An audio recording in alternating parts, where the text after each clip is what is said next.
Letters from God. Letter 8. The value of forgiveness.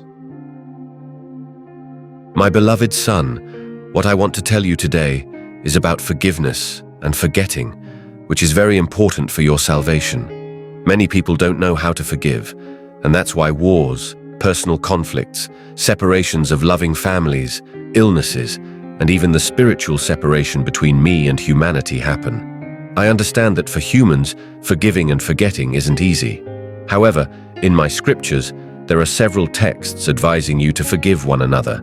Matthew 6:14, Ephesians 4:32. A Christian who can't forgive another will struggle to have a good relationship with me because I cannot forgive them in this way. Furthermore, it will result in the loss of their ultimate reward, salvation. Hebrews 12:14-15, 2 John 1:8. Son, if I command you to forgive, it's because there is a great benefit in doing so. Forgiveness involves will. You forgive whom you choose. You may not forget the offense, but you must leave it behind and seek reconciliation, which can only happen with genuine forgiveness. I am the one who forgives your sins and never remembers your wrongs. Hebrews 8:12. I forgive and forget. The secret I am about to share with you about forgiveness will change your habits and your life. Your salvation is already in your hands because Jesus took upon himself on the Calvary cross all your sins. So you, who should have perished, received the right to life, righteousness, and healing. 1 Peter 2:24. Now let's understand how this relates to forgiveness. The cost of your salvation is justified by grace through the redemption in Christ Jesus. Romans 3:24. We forgive you freely, even when you don't deserve it. However, there is something you need to do to receive the forgiveness of your sins, something I cannot do for you.